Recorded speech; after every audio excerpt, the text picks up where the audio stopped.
Hey everyone, it's Ben Hardy here, and in today's video we have to talk about uninformed buyers because, well, they're in quite a bit of trouble. Before we get in this video though, as always, if you want to save time and money the next time you purchase a car, link to my car buying guide in the description down below.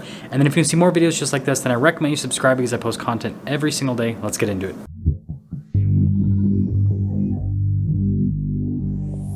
So first off, we have to describe what an uninformed buyer is. It's basically anyone that doesn't watch this channel, and I'm just kidding.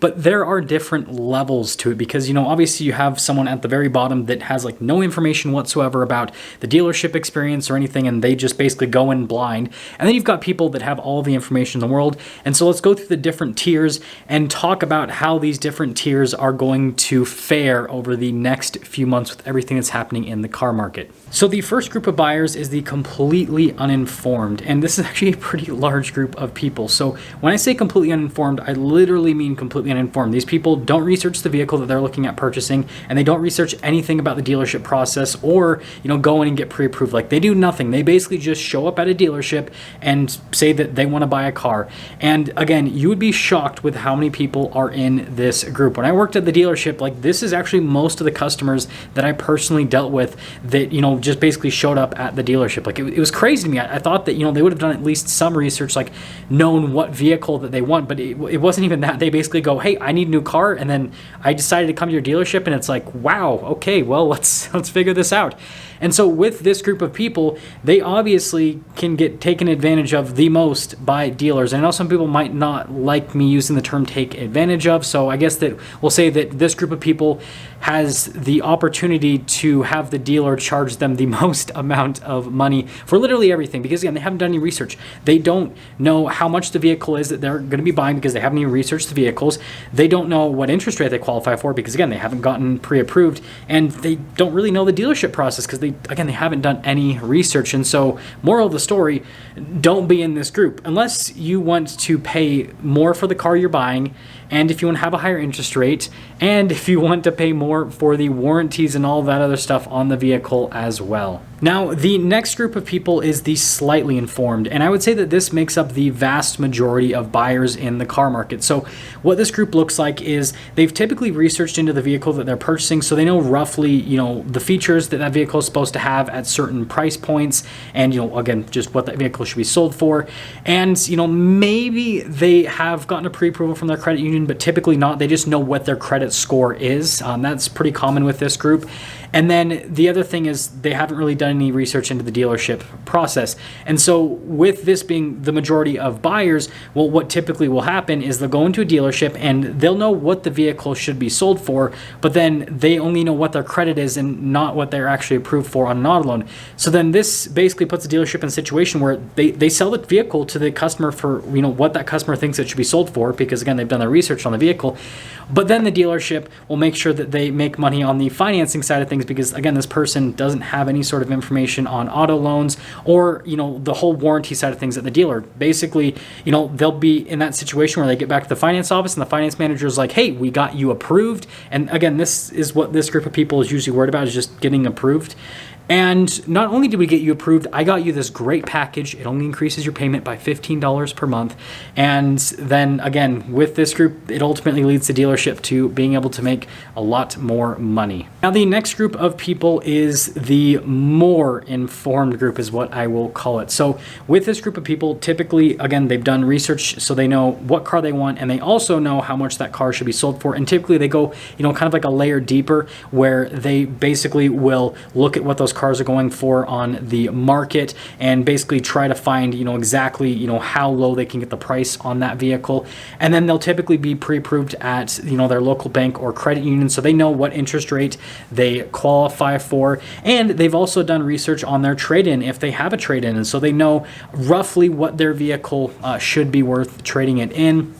And they also, have a rough idea of the overall sales process at the dealership. So they, know that the dealership's going to try to sell them warranties, and, the dealership might also try to overinflate their payment, but that's why they got that pre-approval. And so with this set of customers, they're actually in a minority, believe it or not, and they will typically, still be in a position where the dealership will be able to make a little bit of money off of them, not nearly as much as the other two groups, but they usually aren't going to get, out of the dealership scot-free. The dealership's going to find some sort of angle to make money. Again, it won't be as much because the customer, if the dealership brings out like a payment that has a higher interest rate than they qualify for, the customer will be like, yep, nope, that's not the interest rate I qualify for. I actually qualify for this. So the dealer sets that, and so maybe that's a little bit of a setback for them. But, there's always something, whether it's an accessory on the vehicle the dealership convinces the person to buy, or whether it's some sort of aftermarket warranty. And again, since this person isn't fully versed in how much warranties cost and everything, then they end up paying maybe a little bit too much for it, and then boom, the dealers made a little bit of cheddar. Not as much as they could have, but it's better than nothing. And then the final group of people are those that are extremely informed. And that's basically everyone that's subscribed to this channel. No, I'm just kidding. But in all seriousness, with this group of people, they have done heavy research in the vehicle, so they know exactly what vehicle they want. They know all the features that they want on the vehicle, and they know, what that vehicle is going for. And they've even dug probably into forums of other people that have purchased that vehicle recently, so they know what people are actually getting out the door on that vehicle. So they know really how far they can negotiate on that vehicle. So they make sure that the dealer is going to have to really give that vehicle away if they want to make a car deal. And then, definitely pre-approved. They know exactly what interest rate they qualify for. They know what their payment should be with how much money they're putting down. And they also know all of the fees that are associated with the car purchase, the tax, title, license, and if there are any other state fees, like if there's a tire disposal fee, for example. So they know that if a dealership has some sort of junk fee thrown into the deal, that's not part of the state fees, and that they can basically tell a dealer to pound sand and get rid of that fee. And then when it comes to the financing office, well, they have done their research when it comes to warranties, so they know, which warranties are actually worth getting when it comes to, aftermarket warranties, and how much those warranties roughly go for, so that they don't overpay for them, and they, consistently make it so the dealer focuses on the out the door number rather than the payment. And that's the biggest differentiating factor with this group, because they have all of their research done and they know exactly where everything's supposed to be at. Then it allows them to focus on what's most important, that out the door number, so that they aren't paying more on that out the door number. And they're constantly going to be, of course, redirecting the dealership away from payments to that out the door number, so that they don't pay extra on any sort of part of the car purchase. And now I'm sure that all of you can see exactly where this video is going. So for the final two groups of consumers, they're going to fare pretty well over the next few months, because again, they have information, and when it comes to buying a car, information is king. Not cash is king, information is king.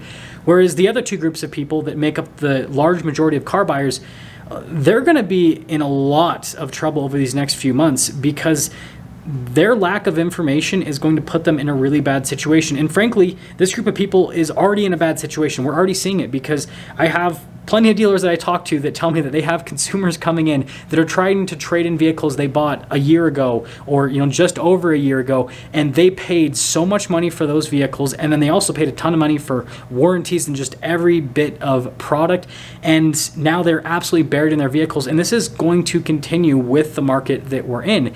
And so the whole reason why I made this video is to basically tell you guys to not be in those two groups. You want as much information as you can possibly manage before you go into a dealership, because in a regular car market, you're going to be in a situation where you're going to have tons of negative equity if you're in those first two groups, because the dealership is going to stuff as much profit as they can into your car deal. And the thing you need to know is dealership profit equals more negative equity for you in the future if you take out an auto loan. And if you pay cash for the car, that means that, well, the amount of money that you paid for that car up front versus what you're going to be able to sell it for in the future, there's going to be a much bigger difference number between those two numbers. And so just, don't be in that group. Do as much research as you can possibly manage. And again, if you're watching one of these videos, chances are you're already in, the top tier group where you've done a ton of research. So you're not going to be put in a situation where you're paying too much for the car, too much for the warranties, too much for accessories on the vehicle, or frankly, paying for items that just shouldn't be a part of your car purchase. So in conclusion, being an uninformed buyer means you're going to pay substantially more for a car than someone who is informed. And I think that this is something that's actually awesome about the car buying world. Now, I know a lot of people complain about the dealership experience and about the fact that, some people pay more than others. But I mean, think about this for a second. We live in a society where you go to school and get a degree so that you can get a leg up above people that didn't go to school and get a degree. Well, car buying is no different. Obviously, you're not getting a degree in car buying, but you're educating yourself so then you pay less money than other people, which ultimately puts you in a much better situation. But obviously, me mentioning this whole topic, right? I said that most people are in the uninformed or slightly informed category. And so that's why most people want, something like direct to consumer sales, because they don't want to have to take the necessary steps to get themselves in the educated position that'll allow them to get the best possible deal on a car. They just want to get the same deal as everyone else, which you can't even call it a deal at that point because you're all paying the same amount of money. Like when you go and buy a Tesla, you don't get a deal on a Tesla. You just buy the Tesla for MSRP. There's no, invoice or anything like that. And so it's impossible to get like a great deal on a car like that, which I mean, again, I understand the appeal to stuff like that, but for me personally, like I like the fact that I know that because of my knowledge, I can go and pay thousands of dollars less for a car than someone else. And then what that means is I can go and drive that car, have fun with it, and then I can sell it. And with the cars that I personally purchase, like a lot of times I make money on them, and sometimes maybe I lose a little bit of money, but it's definitely a lot less than what you're going to see with the average consumer. And so, yeah, just be an educated buyer. It'll save you a ton of money. And I think that that's the best possible thing you can do in the car market today and into the foreseeable future, because dealerships are not going away anytime soon. You can have your pipe dreams that we're going to direct to consumer sales, but it's such a long way off. Like maybe in 50 to 100 years that maybe we'll have direct to consumer sales once the whole auto industry is completely transformed. But with how things are right now, dealerships are here to stay, so education on car buying is also here to stay. I'll see you guys.